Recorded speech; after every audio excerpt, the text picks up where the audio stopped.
Hello,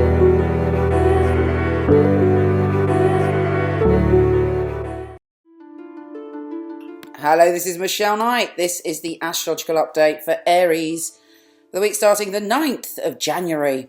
So here we are in 2017, and I have to say this week really does kick off with a bang. Now, the good news first. There is quite a lot of good news this week. Firstly, Mercury is going direct. Hurrah! So expect it to be a lot more free-flowing when it comes to your communication. And this is excellent news because you're going to need to be very clear this week as there is a lot going on in the skies. Now, firstly, we have a lot of goddess action joining forces to create a mystic rectangle and a Cardinal Grand Cross. But let's start at the beginning. There are three goddesses, but the two goddesses to pay attention to this week are Aries and Ceres. Now, the interesting thing is that Aries is a dwarf planet and it's actually 28% bigger than Pluto. So I have no idea why a lot of astrologers ignore her or diss her as not being that important or don't include her because, I think she kicks ass, quite literally. And for you this week, we have Aries and Ceres joining forces to, on the one hand, allow you to open up to your gifts, allow you to turn a challenge into an opportunity, and you're able to kind of feel good about yourself, particularly when it comes to your relationships. Jupiter, the planet of good fortune, is opening you up to your potential in relationships, and certainly on the 10th, at the beginning of the week more or less, we have wonderful communication. Now, Uranus, Ceres and Eris are all in your sign. The thing to remember about Aries and Ceres is though they are very powerful goddesses, they can be a little bit tricky sometimes. They could be a little bit vengeful. So this week it's crucial that you don't overreact to certain situations. If anybody pokes your buttons, do not go all warrior goddess. Allow yourself to use your wisdom and use Jupiter, the planet of good fortune, in your harmonious place to do with relating to people and wanting to compromise to help you through. The Mystic Rectangle is bringing some magic, unveiling something within you on the 10th. But then by the time we get to the 12th, it's a different story. We have the full moon in a lovely position for you of home and family. The full moon is very happy in this position. And normally, I would say it'd be a cushy, close time where you're feeling kind of good about yourself, good about your home, and you want everything to kind of all come together.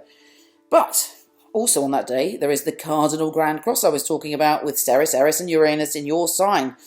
And this time, they're kind of having a little bit of an argy-bargy with Jupiter. And you may be feeling that you want to be rebellious, that you want to express yourself, that you want to do what you want to do. Particularly in romantic relationships, you're feeling that there are things that you want to sort out.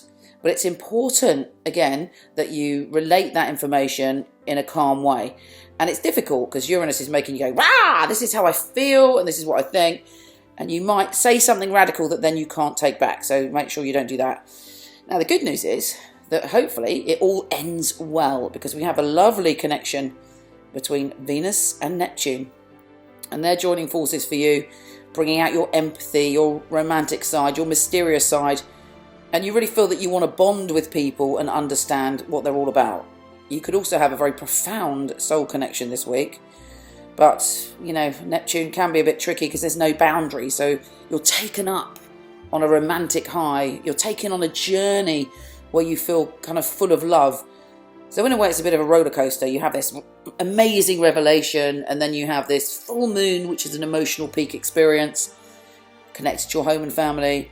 And then you have this big pushing and pulling within your soul going, I want to be a free spirit. And it's trying to find the balance within you to do with your relationships. And you're feeling quite confused, probably midweek. But by the time this Venus and Neptune kicks in, you're feeling very psychic. You're feeling very open. You're feeling very relaxed, actually. But also the other warning of that is don't go over the top when it comes to overindulgence. It's got a very escapist energy. Also on the 13th, we have Mercury, the planet of communication, going direct, which is, it is already direct, but it re-enters your career position. So by the 13th, you're feeling very positive and you're able to talk a good game when it comes to your career. You've got lots of ideas. Write those babies down, because some of the ideas that come through to you towards the end of the week could be very useful for the whole year. And if that wasn't enough, on the 14th, we have a grand fire trine. The grand fire trines are great. They're very intense, though. They're very fiery. And again, Uranus, Ceres and Eris are in there. But this time, trining the moon in your position of happiness, joy, soulmates and creativity. And Saturn and Juno also conjunct in your position of adventure. Definitely you want to go out there and conquer the world on the 14th. You're filled to the brim with energy and passion. But again, Ceres and Eris are involved. It's almost like you will just burst through anything. You may be a little bit too free with your truth. It's always wise, if you want to tell something that's raw and honest, do it gently. And it's difficult for you. I think what people don't understand about an Aries is sometimes the hero within kind of has such compassion and doesn't want to say something that when they do say it, it sounds like they're saying it in anger, when really probably it's something that you've repressed for quite some time. Anyway, either way, this is an incredibly important week. Take care, and I'll speak to you soon. Thanks for listening, and please, if you haven't yet, it'd be great if you could subscribe, share, like, or comment. Take care. See you next week.